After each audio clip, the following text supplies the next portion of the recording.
Okay, we'll start by reading a statement and then some of our members will speak, okay? Got it? Should I spell out my name like everybody likes that? Okay. My name is Adrienne Lopez, Adrienne Lopez. The coalition to stop the arena at Potomac Yard today applauded the Virginia General Assembly for keeping Governor Youngkin's proposal to build an arena for monumental sports and entertainment out of the state budget. The coalition is pleased that the General Assembly listened to the residents of Alexandria and citizens throughout the Commonwealth. While there are still many hurdles to overcome before Governor Youngkin's vanity project is consigned to the dustbin of history, the momentum is clearly against him and his billionaire enablers. We urge the governor to heed the bipartisan voices urging him to abandon this deal and not needlessly prolong his efforts into the veto session in April. There are many more important priorities for the Commonwealth of Virginia.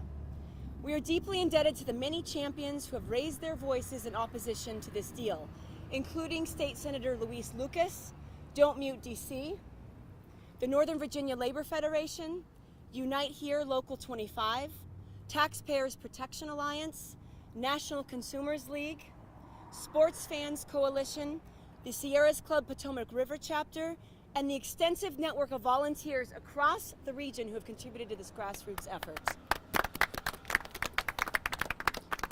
The coalition will continue to advocate at a state and local level to oppose this project until a final decision has been made and Governor Youngkin's monumental mistake is stopped once and for all.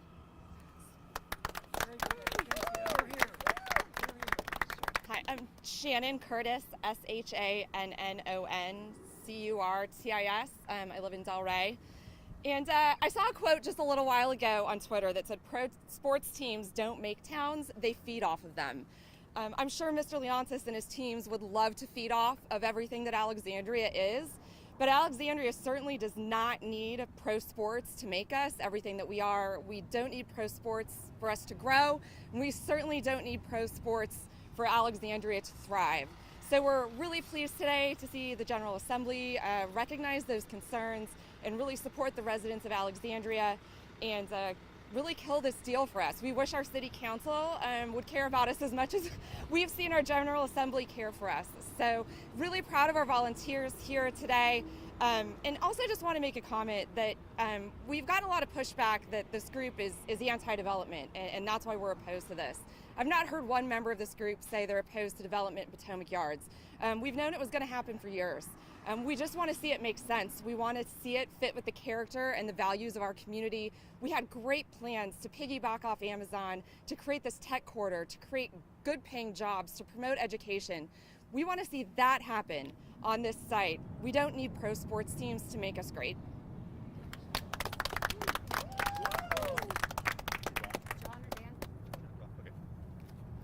Hi, my name is John Breault, JohnBreyault,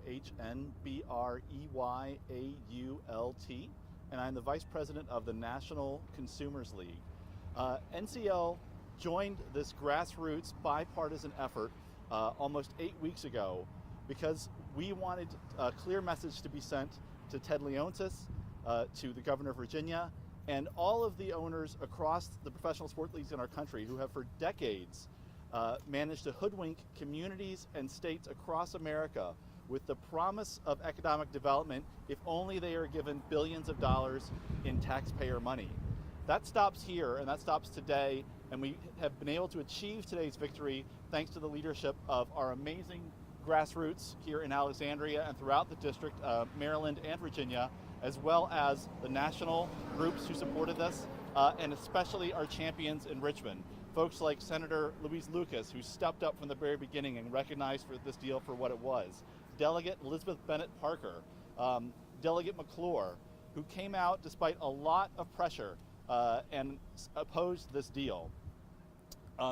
Publicly funding stadiums is a terrible idea. It's one that decades of economic research has shown does not provide the economic benefits and the tax benefits that their proponents claim. This deal was no different. Just because it was dressed up as a catalyst for an entertainment district doesn't make it different from the dozens of other deals that have come before it. It was going to be a money loser, and we think we have momentum behind us to stop it once and for all.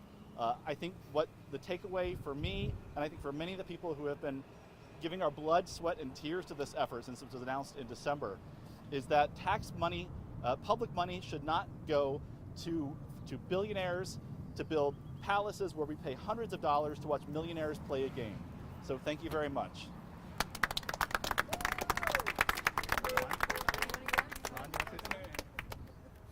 Woo! Yeah. I just want to say it's been a pleasure representing my city in Washington, D.C. and working with these great people of Alexandria who would not take no for an answer. I'm going to say something very simple. It's time for Ted Leonis, or some people call him Ted Snyder, to come back to Washington, D.C. and rebuild the house that he's torn down.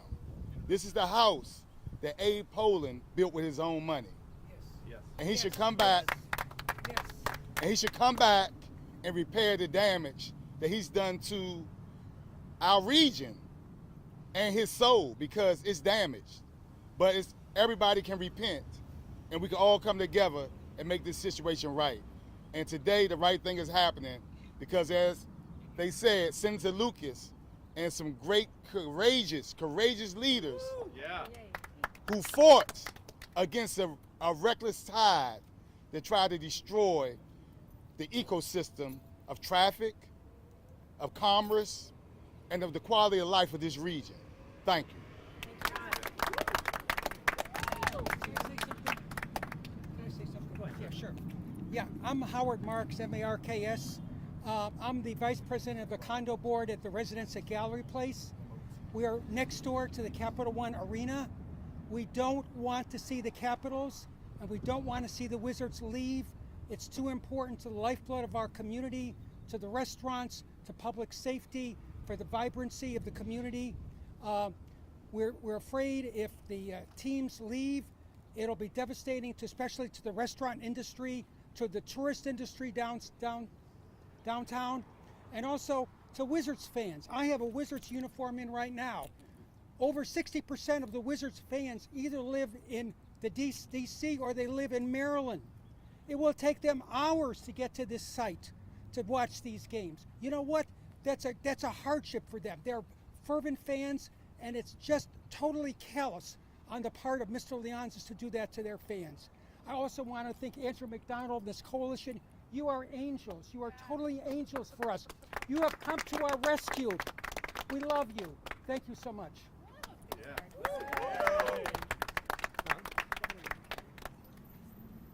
Andrew McDonald. I'm the former vice mayor of Alexandria, and I grew up in Alexandria. So I've seen a lot of change come to Alexandria, and you know, it's made Alexandria a better town in many respects. But I think everyone agrees, or just about everyone we've spoken to agrees, that this project will not make Alexandria a much more livable place. It will not improve our quality of life. And one of the things that we've tried to do as citizens from the very beginning is to look at the facts of the case. And we've tried to look at the financial arguments for this project. We've tried to look at the transportation arguments for this project. And it's become quite clear to us, I think, that this kind of project does not lead to the kinds of economic benefits that the supporters of this project claim. It's basically a very poor public investment, and it's based on a lot of unknown costs and a lot of fantasy projections that nobody can really, prove. And so the result is that we're trying to base the future of Alexandria on an extremely risky financial endeavor. We'd like to see a very different path going forward. We'd like to see the community involved in discussions about what is good for Potomac Yard, what kind of development is good for Alexandria. And so we're extremely grateful to Senator Lucas for showing leadership and courage and saying, hey, this project is not just bad for Alexandria, but it's bad for all of the taxpayers of the Commonwealth. We realize Governor Youngkin would love to see this arena, which is known now as the Glen Dome. He would certainly like to help his friend in Washington, D.C., but we think there's a higher priority and that the governor should be focused on the budget priorities, the important budget priorities of the state, and not trying to use this to detract and to confuse and to mix up all of these issues. So we hope that he will not try to veto this budget, but if he does, we're going to continue to work until the final buzzer sounds and this project is dead and buried. Thank you very much. We can take a few questions. Can we get Madam Mayor to say a few words? Sure. Former Mayor Allison Silverberg. Thank you, James. Hi, I'm former Mayor Allison Silverberg. I was mayor 2016 to 2019. In late 2018, we announced the $1 billion Virginia Tech Innovation Campus, which you see is beginning to really build out, and I'm proud of that. And it will bring together entrepreneurs and startup businesses and all kinds of good things. It's part of a tech corridor that we envisioned and that we spoke about, that I spoke about as the mayor, that all of us spoke about now for years. And this area is zoned for more development. And as former Vice Mayor Andrew McDonald just mentioned, you know, we want to have that conversation. We do anticipate having development here, but it wasn't going to be an arena proposal. And the problem is 20,000 plus people a night for almost 300 nights a year would have been a traffic nightmare for our community, for Arlington residents, and for all those going to or from National Airport. Furthermore, the financial risks to the Commonwealth are enormous in terms of the Commonwealth's bonding capacity, and the AAA bond rating would have been at risk as well. These are serious issues. And of course, the economic financial risk, or the financial risk to the city of Alexandria as well, is a serious issue. And we're proud of our AAA bond rating. So these are the things that we've been really concerned about. This is a grassroots effort. Stop the Arena is totally a grassroots effort. We have so many people who have gotten involved who have never gotten involved, and people like Andrew and myself and Adrian and others who have been involved multiple years. But it doesn't matter if you've been involved for a day, a week, or decades. The fact is we've all come together, also with our friends in Arlington and across Northern Virginia and our friends from DC. Thank you. This is a regional issue. And so we want to say a special thanks to Senator Louise Lucas for her courage. Her courage and leadership are inspiring to all of us. And so we thank her and all those who have stood strong. And so now we need to see it through and make sure that this deal is really dead. But we want to thank everyone for the conversation, and we look forward to seeing it through. Thank you. Do we have any other questions? Yeah, I think the governor's speaking right now. I'm listening to him, and the first thing he said was, the Senate is about to make a colossal mistake. Of course, Good. I'd love to see it. I just wanted to get your reaction to that. Well, I mean, I think he's completely wrong about this. I think he's making a colossal mistake to put all of the other budget priorities of the state before or behind this arena. In other words, he's basically saying this arena is the most important thing in the state budget and everything else is not. And that, I think, is a colossal mistake. That's right. Yeah. Anybody else? Where do you guys take it from here? You got to play yesterday. Where do you go from here? We prep for anticipation of him calling back a special session in April. Like I think several people mentioned, the work's not done. We're just going to keep going and get ready for whatever's lobbed at us next. Yeah, I mean, we realized this was just a first hurdle, and we are going to now mobilize all of the volunteers and the people, and we will be. We're not going to give all our strategy out, but we are going to be making it very clear to the General Assembly and everyone else, and to the public, just how bad a deal this is for everyone. And so we're going to continue to work extremely hard over the next few weeks to put this project to bed. So if they do call a special session,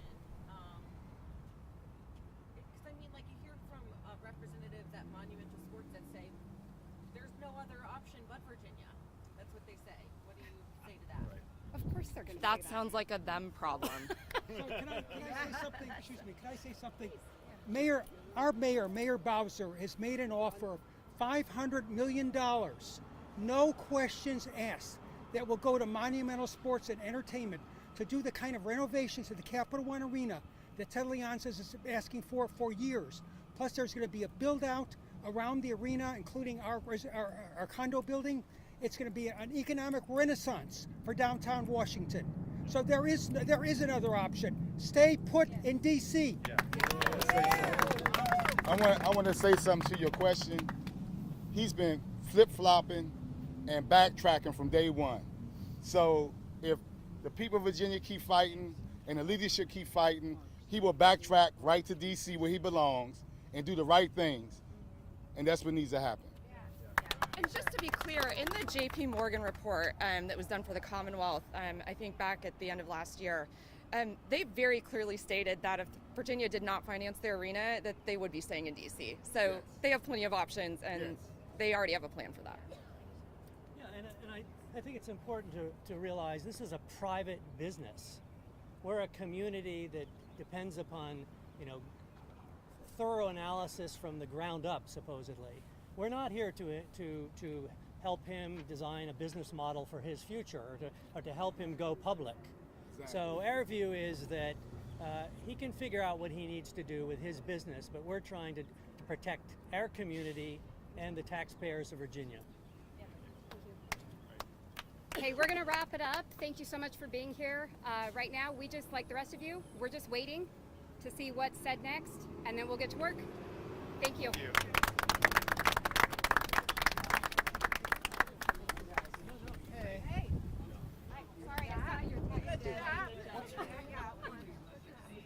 Hey man, how's it going, man? I'm well.